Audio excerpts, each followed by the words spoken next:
Mr. Biden has been considering running for the Democratic presidential nomination, and a decision has been expected soon. CBS News has learned Mr. Biden is about to announce he will not be running. Let's go to Major Garrett in the Rose Garden right now. Major, surprised? Not a surprise necessarily. When you think about the venue, it would be very awkward for anyone seeking the Democratic nomination to announce a presidential campaign in the Rose Garden as a sitting vice president, but I've talked to those close to the vice president. There's other information around here that is very solidly in the atmosphere that the vice president will say he has thought long and hard about this. He has grieved over the loss of his son, Beau Biden, thought deeply about what he could do for the country, but in the end, he's decided not to run for the presidency, but he will remain a voice in Democratic politics and will be an advocate for the president's policies and will provide whatever assistance he can as a vice president on the issues that he has dealt with consistently: Ukraine, Iraq, to name two foreign policy issues. And he's often been a crucial negotiator on behalf of this president when things have gotten very testy on Capitol Hill. And Jim, I don't need to tell you, we're facing some very difficult issues as this year winds down legislatively, getting a budget through and some other matters. The vice president may also play a crucial role in that. Okay, Vice President Joe Biden, accompanied by the president, apparently about to step out into the Rose Garden, Major, and we'll be hearing a little more now about the decision that we're told Joe Biden has made not to seek the Democratic nomination. Major, while we're waiting, and I know he could be stepping out any second here, what do you think the factors were behind this decision to not run? I think they're coming out right now, Jim. The vice president accompanied by his wife, Jill, and the president moving to the Rose Garden. I would say, one, the difficulty in putting together a campaign at this late stage and uncertainty it would succeed. Good morning, folks. Please sit down. Mr. President, thank you for lending me the Rose Garden for a minute. It's a pretty nice place. As my family and I have worked through the grieving process, I've said all along what I've said time and again to others, that it may very well be that that process, by the time we get through it, closes the window on mounting a realistic campaign for president, that it might close. I've concluded it has closed. I know from previous experience that there is no timetable for this process. The process doesn't respect or much care about things like filing deadlines or debates and primaries and caucuses. But I also know that I could do this I couldn't do this if the family wasn't ready. The good news is the family has reached that point. But as I've said many times, my family has suffered loss, and I hope there would come a time, and I've said this to many other families, that sooner rather than later, when you think of your loved one, it brings a smile to your lips before it brings a tear to your eyes. Well, that's where the Bidens are today, thank God. Beau is our inspiration. Unfortunately, I believe we're out of time, the time necessary to mount a winning campaign for the nomination. But while I will not be a candidate, I will not be silent. I intend to speak out clearly and forcefully to influence as much as I can where we stand as a party and where we need to go as a nation. And this is what I believe. I believe that President Obama has led this nation from crisis to recovery, and we're now on the cusp of resurgence. And I'm proud to have played a part in that. This party, our nation, will be making a tragic mistake if we walk away or attempt to undo the Obama legacy. The American people have worked too hard, and we've come too far for that. Democrats should not only defend this record and protect this record, they should run on the record. We've got a lot of work to get done over the next 15 months, and there's a lot that the president will have to get done. But let me be clear that we'll be building on a really solid foundation. But it all starts with giving the middle class a fighting chance. I know you in the press love to call me Middle Class Joe, and I know in Washington that's not usually meant as a compliment. It means you're not that sophisticated. But it is about the middle class. It isn't just a matter of fairness or economic growth. It's a matter of social stability for this nation. We cannot sustain the current levels of inequality that exist in this country. I believe the huge sums of unlimited and often secret money pouring into our politics is a fundamental threat to our democracy, and I really mean that. I think it's a fundamental threat, because the middle class will never have a fighting chance in this country as long as just several hundred families, the wealthiest families, control the process. It's just that simple. And I believe we have to level the playing field for the American people. And that's going to take access to education and opportunity to work. We need to commit. We're fighting for 14 years. We need to commit to 16 years of free public education for all our children. We all know that 12 years of public education is not enough. As a nation, let's make the same commitment to a college education today that we made to a high school education 100 years ago. Children and child care is the one biggest barrier for working families. We need, as the President's proposed, to triple the child care tax credit. That alone will lead to a dramatic increase in the number of women able to be in the workforce and will raise our economic standards. There are many equitable ways to pay for this. I often hear, well, how do you pay for this? There are many equitable ways to pay for this. We can pay for all of this with one simple step, by limiting the deductions in the tax code to 28% of income. Wealthy folks will end up paying a little bit more. But it's my guess, and I mean this sincerely, it's my guess, they'll be happy to help build a stronger economy and a better educated America. I believe we need to lead more by the power of our example, as the President has, than merely by the example of our power.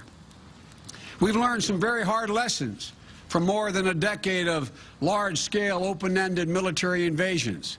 We have to accept the fact that we can't solve all the world's problems. We can't solve many of them alone.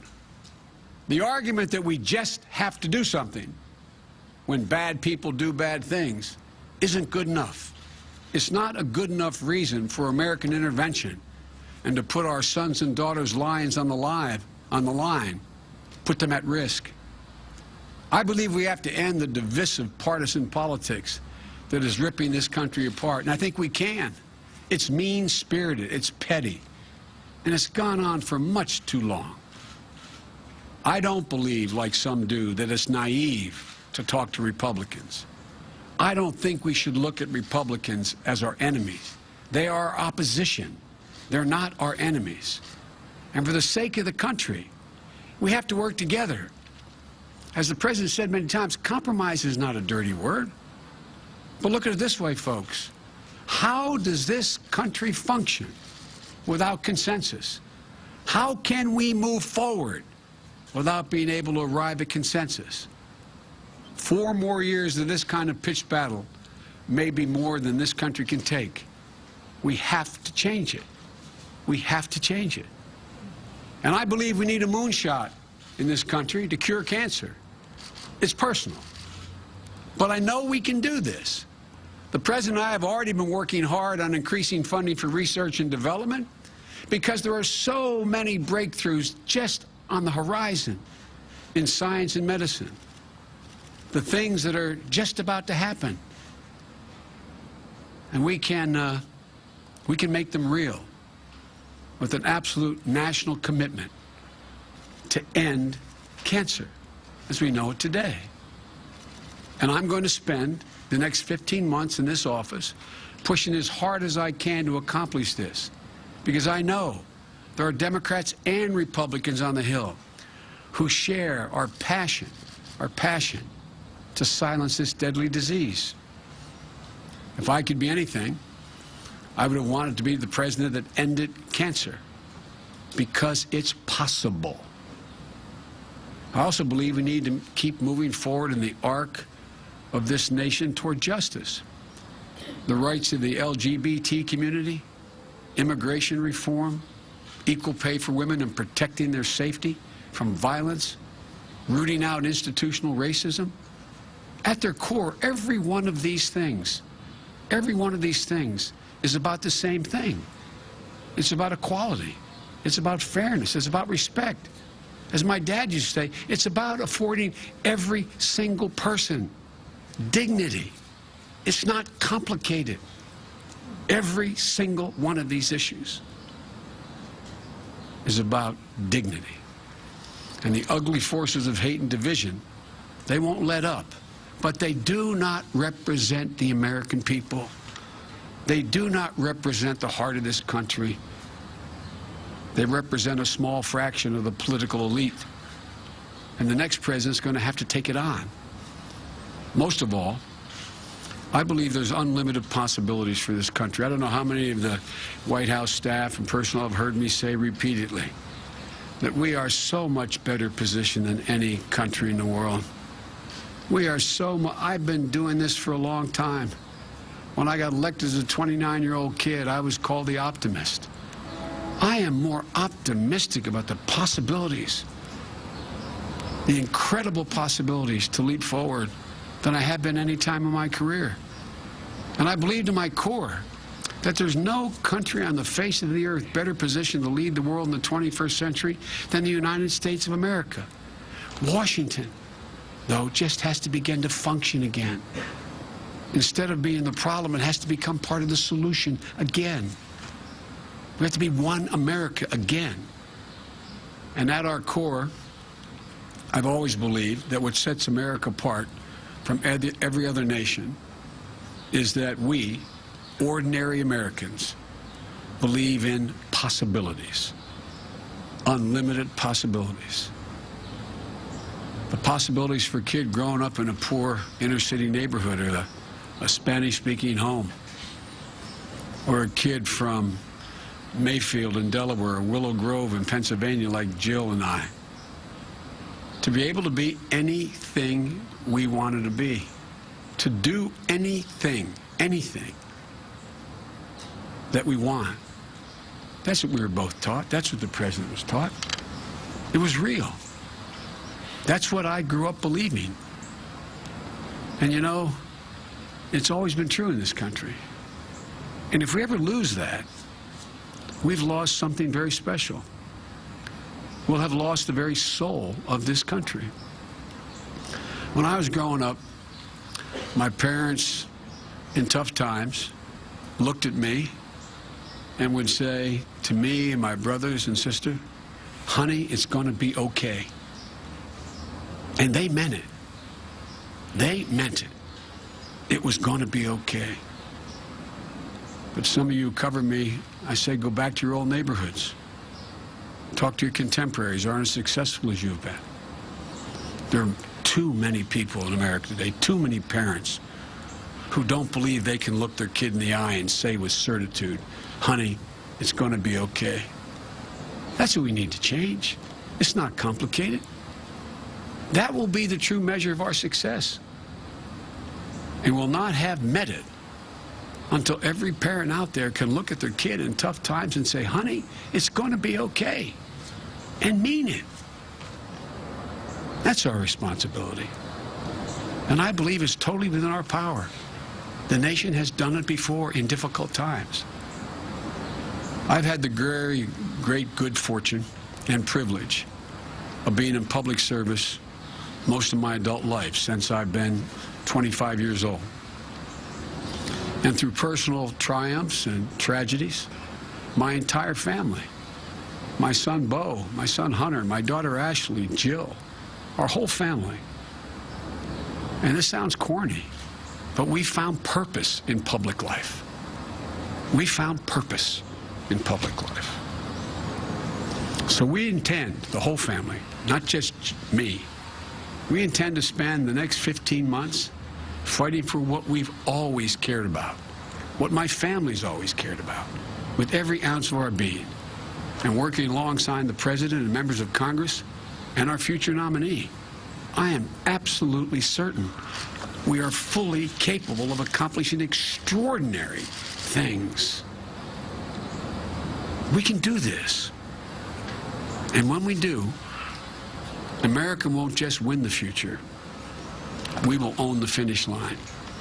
Thank you for all being so gracious to Jill and me for the last 6 or 8 months, and for our whole career for that matter. But I'm telling you, we can do so much more. And I'm looking forward to continuing to work with this man to get it done.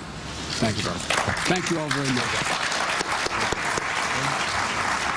So, headline of the hour. Vice President Joe Biden will not be a candidate for president, saying, quote, "I will not be a candidate, but I will not be silent either." Let's bring in the moderator of Face the Nation, John Dickerson, who is in Washington. John, a rather remarkable couple of minutes in the Rose Garden right now. On one hand, Joe Biden clearly was laying out his agenda for a presidency that he will not seek. Yes, it was a speech saying he wasn't going to run, but everything about the speech suggested he really did still want to run. He'd certainly thought through the ideas, fighting for the middle class, his own passionate belief that Washington can still work. But in the end, running a campaign required a lot of things he just didn't have, and a lot of things that he would have needed to get very fast, which is to say a full organization. It usually takes campaigns a few months to get their feet under them. He wouldn't have had that luxury, so he would have been sort of building the campaign plane while he was trying to fly it. And that's just too difficult. So we should also note here, though, that this is really him putting an end to his career. He mentioned, you know, thanking all those people who'd been so nice to him about this. And then he said, and my whole career. I mean, this is a decision for a man who's thought his whole public life about the presidency to put a period at the end of that. And so he has 15 months in office. But he's also saying goodbye here to a life's ambition and to a life in politics. And that's a larger message that hangs over this as well. Speaking, of course, about his son, Beau, the 46-year-old son who died May 30th of brain cancer, and talking in very passionate terms about sort of getting a national effort to end and wipe out cancer, a moonshot, if you will, and then a very passionate call for an end to partisanship in Washington, two subjects that Joe Biden took this time to make sure that he was underscoring. That's right, and we've heard a lot, and I've talked to people close to Biden. There's been a lot of reporting about his son's request that he run, and that mission will go unfulfilled. But clearly, Biden saying today that is on the question of cancer that he's going to take a new mission and try to fight for that. So he's still fighting, just not taking it into the presidency. John, thank you very much. John, of course, will moderate the next Democratic debate from Des Moines, Iowa on Saturday, November 14th at 9 o'clock Eastern Time. There will be much more about the Vice President's decision today on our 24-hour digital news network, CBSN. It's available on all devices at cbsnews.com, and your local CBS station will have more as well. Of course, we'll have more tonight on the CBS Evening News with Scott Pelley. For John Dickerson in Washington and Major Garrett, who broke this story this afternoon, I'm Jim Axelrod, CBS News, New York. For news 24 hours a day, go to cbsnews.com.